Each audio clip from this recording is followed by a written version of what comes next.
You might be asking me, if you're doing a video about silver, why are you showing gold coins?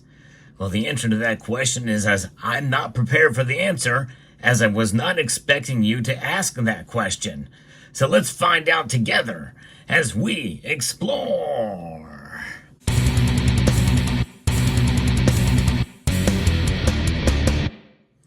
And this video is not just about silver in general, it's about the price suppression of silver. And yes, gold does play a role in it as well.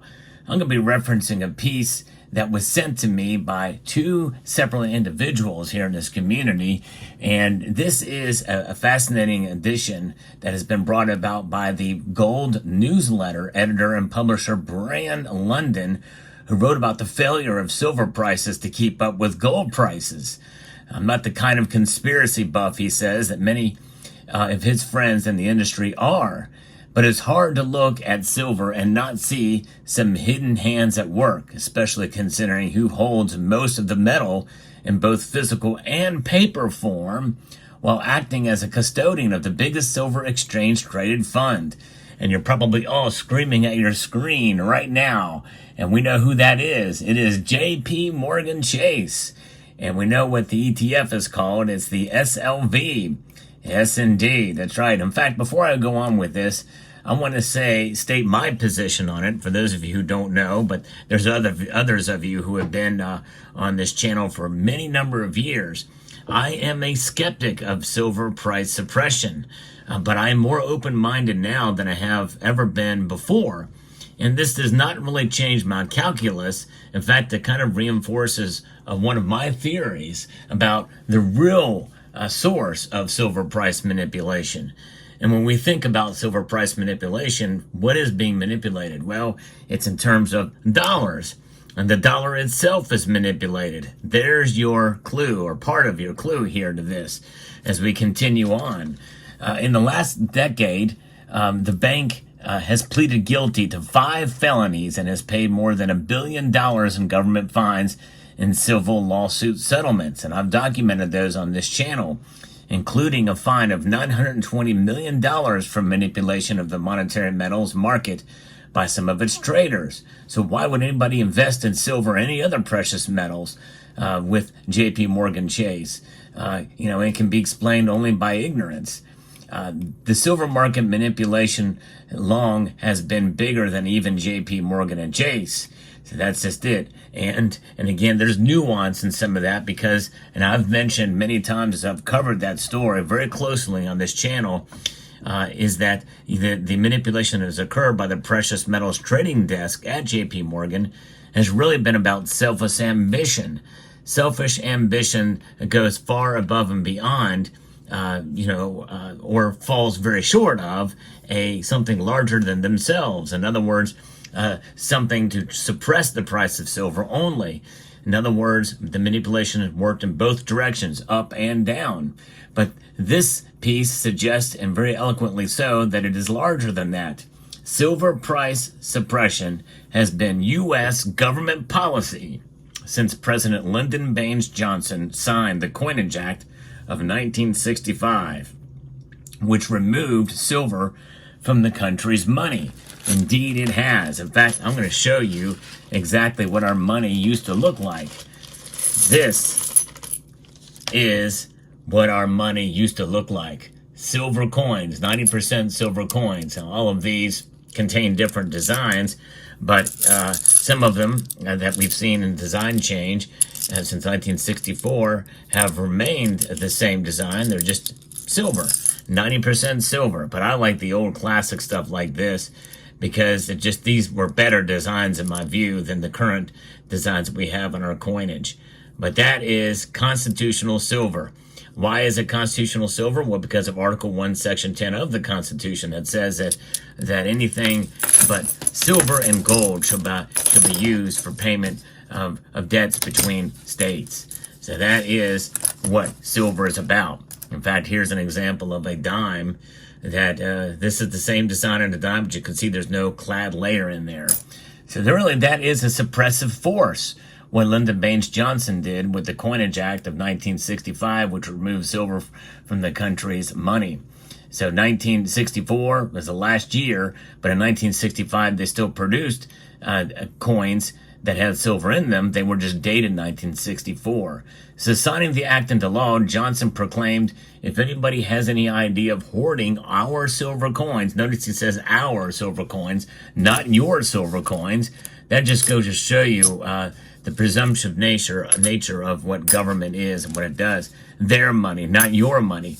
I'm telling you what, silver and gold are your money when it's all said and done, because they have no control of it.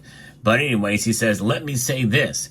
Treasury has a lot of silver on hand, and it can be and it will be used to keep the prices of silver in line with its value in our present silver coins. There will be no profit in holding them out of circulation for the value of the silver content. Well, a lot of people knew that was a lie. It is not known how long the U.S. government's strategic silver inventory lasted after 1965. I can give you some idea. It lasted until the 80s. That's part of what led to the Bullion Act, 1985. It took strategic stockpile of silver and minted them into silver coins for the Silver and Gold Eagle program, by the way. How much was used for the executing the price suppression policy Johnson proclaimed? So they admitted it right there, but it didn't work. Eventually, collectors and investors did exactly what the president warned would bring them no profit. In fact, I would say it was before eventually. It happened almost immediately. Collectors and investors did this. They removed the silver coins from circulation and hoarded them, as the steady inflation of the U.S. dollar made them worth far more than their face value. J.P. Morgan Chase Bank long has been a primary dealer in U.S. government securities and has been particularly close to the U.S. Treasury Department. So when SLV was launched in 2006 and the bank became custodian of the fund's silver, suspicion of government involvement with the bank and the ETF was fairly aroused. The bank now has also the custodian of the metal of the major gold ETF, GLD. That's where gold comes in. Many people feel that its price is suppressed, at least to some extent, although not as much. There's not as much derivatives of that than there are the gold. But yes, indeed. So there it is. After SLV was founded, complaints that J.P. Morgan Chase was manipulating the silver market grew loud enough that the bank felt obliged to answer them publicly. First, the bank's CEO, Jamie Dimon, who some say is being considered to be our next Treasury Secretary if Trump wins election, said that the bank had no interest of its own in the monetary metals and traded them only for clients. Then, in 2012, the head of the bank's commodity desk, Blythe Masters, went on CNBC to emphasize this denial, particularly in regard to silver. So that's how big it was going to. Remember, back in those days in 2012, what was the big headline? What was the big push by those of us in this community and elsewhere? Crash J.P. Morgan, buy silver. Many of you may not remember that, but I remember it very, very well. That was the calling cry. Of course, it was a fool's errand by any stretch and any measure, and it didn't work. But nonetheless, it did at least bring this guy to answer. He says, I think the challenge is that it represents a misunderstanding of the nature of our business. Our business is a client-driven business where we execute on behalf of clients to achieve their financial and risk management objectives. We have offsetting positions. We have no stake in whether prices rise or decline. And that is actually true. That's exactly right. Perfectly and very well said. But since CNBC is a mainstream financial news organization, its reporter failed to put the critical follow-up question to Masters. And this is important.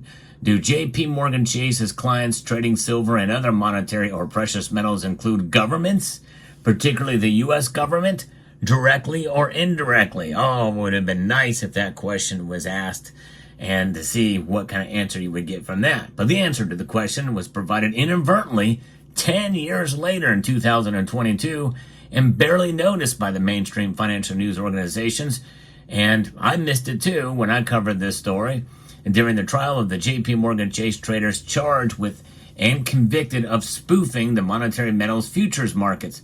In the very last paragraph of its July 31 report about the trial, Bloomberg News reported another set of important clients were central banks, which trade gold for their reserves and are among the biggest players in the bullion market. At least 10 central banks held their metal in vaults run by J.P. Morgan in 2010, according to documents that have been disclosed in court. Of course, it mentions specifically gold there, but think about all the SLV and how much tinier the silver market is compared to gold. That's right. Gold has a massive, massive market cap. Silver is number 9 right now, but that is something. A mechanism for governments to use for manipulation of the monetary metals futures markets was already in place at CME Group, operator of all the major futures exchanges in the United States. It's called the Central Bank Incentive Program, whereby CME Group exchanges provide volume trading discounts to governments, central banks, and international organizations for trading all futures contracts on CME Group's exchanges. The master statement from CME Group to the U.S. Securities and Exchange Commission says the customer base of our derivatives exchange include professional traders, financial institutions, institutional and individual investors, major corporations, manufacturers, producers, governments, and central banks. So, where remain some compelling questions to the monetary metals sector? Would Western governments, and particularly the U.S. government, have worked so hard for so long to control the price of gold? Is something that is, while leaving other major monetary metals, silver, alone? After all, for many years, the world would have sensed monetary debasement almost as readily from a rising silver price as from a rising gold price. Even if these days the inflation sending most important prices soaring, it's hard not to sense monetary debasement nearly everywhere one looks, except maybe, as was stated, when one looks at silver. So why do all the major bullion banks seem to trade gold and silver the same way at the same time? It sure looks like collusion. If it is collusion, it would violate antitrust law in the United States, United Kingdom, and other Western countries, unless, of course, the bullion banks are simply executing government trades and thus giving camouflage to government intervention. It's like the fox guarding the hen house, except a very expensive hen house. The Gold Reserve Act of 1934 authorizes the U.S. Treasury Department through its Exchange Stabilization Fund to intervene secretly in any market in the world. So this intervention that is going on and has been essentially confirmed by the U.S. Commodities Futures Trading Commission, which repeatedly has refused to answer questions about this, about the jurisdiction over manipulative futures trading undertaken, or at least on behest of the U.S. government, as to whether such manipulation is legal. Yeah, good luck with that. We've seen, and I've talked about the Communities Futures Trading Commission recently as well. I've got no trust in that organization for sure. By amassing a big hoard of silver for clients and serving as custodian of the ETF SLV, has J.P. Morgan Chase in effect reconstituted the U.S. government's strategic silver reserves for international purposes?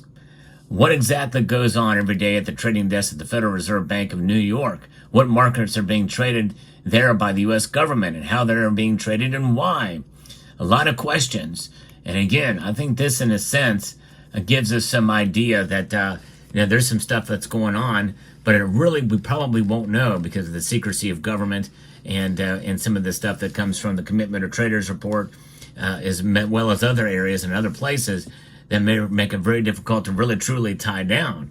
This is why I'm more now open-minded to this idea of suppression as opposed to just straight manipulation. And there is a difference. The difference between manipulation is, as I've noted and have documented on this channel, selfish intentions by traders at a precious metals trading desk to move the price up and down for personal financial gain, personal profits, whereas governments suppressing the price because they don't want it to compete with the dollar. And just by the very nature of what the Federal Reserve does, by raising and lowering interest rates, is going to have an impact on precious metals and, by extension, manipulate them. And maybe that's very transparent and legal, but that is a manipulative force and a suppressive force. So there's that. The overall message and the moral of the story here is to hold on to your gold and silver. Stack it, hold it, and no matter what the manipulation and where it moves and the price moves in directions, have some in your portfolio. If you need to sell strategically or what have you, that's fine, but always keep a foundational stack that you can always fall back on as a savings vehicle, as a hedge against economic insanity and instability. Let me know what your thoughts are in the comment section down below. Hope you found this video informative, insightful, and educational. Would like to extend a multitude of gratitude to each and every one of you for taking the time to watch, and to encourage you to please rate, share, comment, and subscribe.